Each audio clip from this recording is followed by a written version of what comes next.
Ban कर देना हो, जिनकी फिल्में आती है बड़ी सी बड़ी उसमें ना लेना हो, चाहे छोटी सी पार्टी क्यों ना हो इनकी उसमें भी उसको ये इनवाइट नहीं करते हैं, चाहे फरहान अख्तर हो, करण जौहर हो, जो ये बड़े प्रोडक्शन हाउसेस के ओनर हैं। जबकि इसकी फैन फॉलोइंग बाकी नेपो किड्स से ज़बरदस्त है, मतलब हम इसको पसंद करते हैं तभी तो इसको फॉलो करते हैं। करण जौहर ने या बाकी प्रोडक्शन हाउसेस ने इतने बेकार एक्टिंग करने वाले नेपो किड्स को लॉन्च किया हुआ है, जहां ये एक्ट्रेस डांस कर लेती है, अच्छी एक्ट्रेस है, ब्यूटीफुल है, ये सिंगर भी है। तो यही समझेंगे इस वीडियो में कि ये एक नेपो किड होने के बावजूद क्यों इसके साथ अचानक से ये पार्शियलिटी करने लगे हैं। श्रद्धा कपूर इसकी तारीफ करने की वजह यह है कि जब ये 16 साल की थी तब इसने सलमान खान के साथ फिल्म जो ऑफर इसको हुई थी उसको रिजेक्ट कर दिया था। उसकी भी वजह ये थी कि अपना पूरा ध्यान उसको पढ़ाई में लगाना था। ये नहीं कि एक सुपरस्टार की फिल्म ऑफर हो रही तो फटाफट चलो कूद पड़ो। ये जिंदगी के मायने समझे, जो जरूरी है वो चीज पे पहले उसने ध्यान दिया।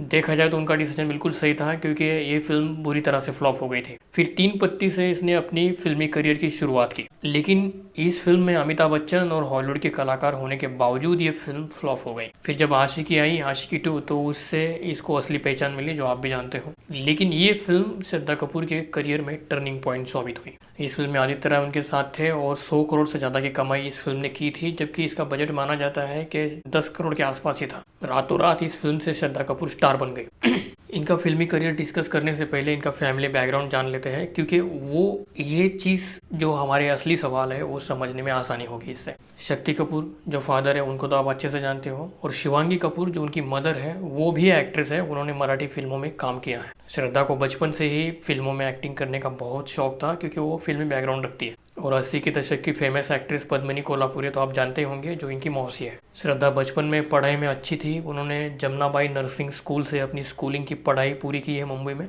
उसके बाद वो हायर स्टडीज़ के लिए अमेरिका गई तो थी, लेकिन 1 साल में ही उन्होंने डिसीजन ले लिया कि वो वहाँ नहीं पढ़ेगी, और उसके बाद वो इंडिया मुंबई वापस लौट आई। और जब वो वापस आई तभी उनको वो फिल्म मिली थी 3 पत्ती। इस तरीके से उनकी फिल्मी करियर की वहाँ से शुरुआत हो गई। 3 पत्ती 2010 में एकदम से फ्लॉप हो गई, लेकिन इनके काम को लोगों ने पसंद किया, इस वजह से इनको फिल्म फेयर का अवार्ड भी मिला। इसके बाद 2011 में उन्होंने लव का दी एंड यशराज की फिल्म की, लेकिन ये फिल्म कब आई और कब चली गई ये पता ही नहीं चला। इसका मतलब ये रहा कि इनकी फिल्मी करियर की शुरुआत बेहद खराब थी। तो 2010 से अभी तक उन्होंने 18 फिल्मों में काम किया है, और उनकी हिट फिल्मों की लिस्ट है आशिकी 2, ABCD, हैदर, एक विलन, तू झूठी मैं मक्कार, साहो, बागी, स्त्री, और अभी जो रिलीज हुई है स्त्री 2। अब इनके काफ़ी अच्छे से कॉन्टैक्ट है मीडिया में, जो उन्होंने बड़े से बड़े फैशन डिज़ाइनरों के लिए रैंप वॉक भी किया हुआ है। कई फैशन मैगजीन्स के कवर पेज के लिए वो मॉडल भी रह चुकी हैं, और कई बड़े टॉप ब्रांड्स के एम्बेसडर भी रह चुकी हैं। जब एक सर्वे हुआ था तो वर्ल्ड की 5th पोजीशन उनको मिली थी, जिसमें उनको ये रिकग्निशन मिला था कि वो वर्ल्ड की 5th सेक्सिएस्ट वुमन है, और ये भी कि बॉलीवुड की वो टॉप 10 एक्ट्रेसेस में से एक है। वही 2014 और 15 में वो गूगल पर सबसे ज़्यादा सर्च की हुई एक्ट्रेस है। फोर्ब्स इंडिया की 100 सेलिब्रिटी लिस्ट में श्रद्धा कपूर का नाम शामिल है, और इस वक्त उनके इंस्टाग्राम पर 92 मिलियन से ज़्यादा फॉलोअर्स है, जबकि आलिया भट्ट के सिर्फ 85 मिलियन फॉलोअर्स है। इसी बात से हम अंदाज़ा लगा सकते हैं कि आम पब्लिक के बीच में श्रद्धा कपूर का कितना ज़बरदस्त क्रेज़ है। जब इनकी पर्सनल लाइफ के बारे में डिस्कस करने जाएँ तो इन्होंने शादी तो नहीं की है, लेकिन एक बार नहीं कई बार वो प्यार में धोखे खा चुकी हैं, और इनकी लव स्टोरी में कोई दूसरा नहीं आता है, उनके खुद के पिताजी शक्ति कपूर विलन बनकर आते हैं। सबसे पहले उनका रिश्ता जुड़ा था वनराज के साथ, जो डायमंड के बहुत बड़े व्यापारी हैं। इनका रिश्ता 5 साल तक चला था, तभी इनके पिताजी बीच में आए और उन्होंने उनको अमेरिका पढ़ाई करने के लिए भेज दी। फिर अगला नाम उनका आदित्य राय कपूर के साथ जुड़ा 2013 के करीब, जब उनकी आशिकी 2 फिल्म आने वाली थी। फिल्म की शूटिंग के दौरान दोनों करीब आए और ये दोनों एक दूसरे को पसंद भी करने लगे थे, लेकिन श्रद्धा कपूर के परिवार ने इस रिश्ते को कभी कबूल नहीं किया। शक्ति कपूर को लगता था कि आदित्य राय कपूर श्रद्धा कपूर के करियर के ऊपर हमेशा बोझ बन के रहेंगे, इसलिए इन दोनों की राहें 2016 में अलग हो गई। आदित्य राय कपूर के इनकी जिंदगी से जाने के बाद इनकी जिंदगी में दस्तक दी फरहान अख्तर ने। ये रॉक ऑन 2 की फिल्म की शूटिंग कर रहे थे 2016 में, और फिर तब ये दोनों करीब आए और तभी इनकी लव स्टोरी तूफान पर थी। अब मीडिया रिपोर्ट्स के मुताबिक ये भी कहा जाता है कि ये दोनों शादी तक करने वाले थे। वही फिर से शक्ति कपूर को इनका ये रिश्ता बिल्कुल पसंद नहीं था। वो कभी नहीं चाहते थे कि उनकी बेटी का नाम किसी उम्रदराज इंसान के साथ जोड़ा जाए। फरहान अख्तर के बाद इनका नाम फोटोग्राफर रोहन शेट्टी के साथ जुड़ा। दोनों 4 साल रिलेशनशिप में थे, फिर ये रिश्ता खत्म हो गया। अब ये दोनों क्यों अलग हुए इसकी कोई वजह किसी ने बताई नहीं। फिर श्रद्धा कपूर राइटर राहुल मोदी को डेट कर रही थी, लेकिन इन दोनों का भी ब्रेकअप हो चुका है क्योंकि उन्होंने राहुल मोदी को इंस्टाग्राम पर अनफॉलो कर दिया है और उनकी बहन को और उनकी प्रोडक्शन कंपनी का जो अकाउंट था उसको भी उन्होंने अनफॉलो कर दिया है। अब जानते हैं कि क्यों इनको बॉलीवुड में एक अच्छी एक्ट्रेस, फेमस एक्ट्रेस, लोगों की पसंदीदा एक्ट्रेस होने के बावजूद बाइकआउट किया जा रहा है। सबसे पहला नाम है यश राज का। आदित्य चोपड़ा ने इनके साथ 3 पत्ती के टाइम पे एक एग्रीमेंट किया था। वो ये था कि वो लगातार 3 फिल्मों में काम करेगी और उनका एग्रीमेंट ये होता है कि जब तक कि 3 फिल्में वो एक्टर कर रहा है तब तक के वो दूसरा किसी प्रोजेक्ट को हाथ नहीं लगा सकता। अब ऐसी ही डील उन्होंने श्रद्धा कपूर के साथ की थी, लेकिन श्रद्धा कपूर थी कि वो इस डील में ज़्यादा वक्त तक बंधी नहीं रही। जब उनको आशिकी 2 फिल्म ऑफर हुई तो उन्होंने इस डील को छोड़ दिया और उन्होंने आशिकी 2 फिल्म की, जो उनका सही डिसीजन था क्योंकि ये वही फिल्म थी जिसकी वजह से उनको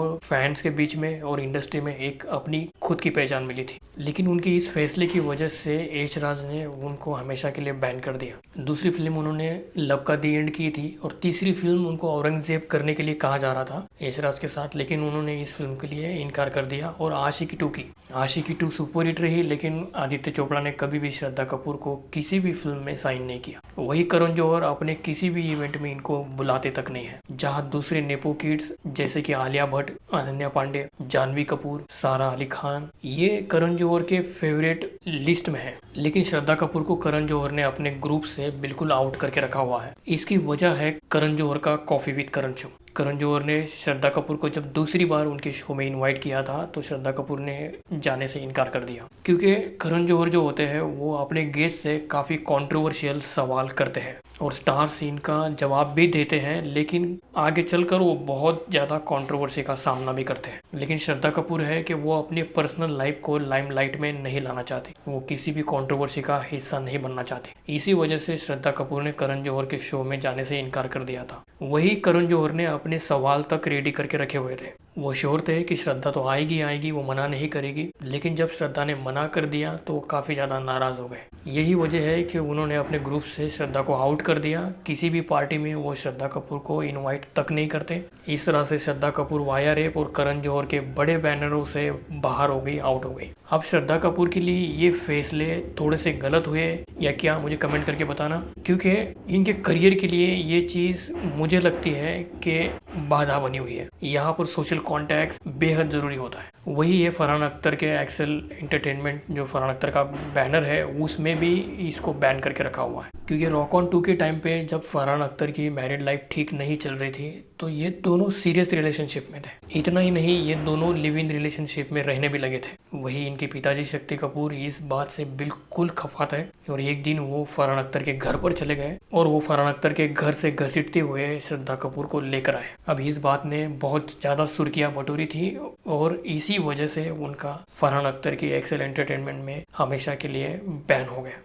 ऐसे में देख रहे हो आप कि 3 बड़े बैनर्स जिन्होंने श्रद्धा कपूर को बैन करके रखा हुआ है और पिछले कुछ सालों से उनकी कोई भी फिल्म सुपर डुपर हिट भी नहीं रही है। वही वो कभी भी मीडिया में top controversial mean statement pass नहीं करती है। वो अपनी पर्सनल लाइफ को लोगों के सामने लाना पसंद भी नहीं करती है। तो वही यहाँ बॉलीवुड में हिट बने रहने के लिए लाइमलाइट में रहना जरूरी होता है, जो फिर उसके ही ये टोटके होते हैं, कमेंट पास करना, पर्सनल लाइफ ऑडियंस के सामने, लोगों के सामने शेयर करना। यहाँ तक कि भारत का सबसे बड़ा फंक्शन अनंत अंबानी का शादी का, वो तक उन्होंने अटेंड नहीं किया, जबकि आप जानते हैं पूरा बॉलीवुड ही नहीं, हॉलीवुड और इंटरनेशनल सेलिब्रिटीज, पॉलिटिशियन सबके सब अनंत अंबानी के शादी का हिस्सा बने थे।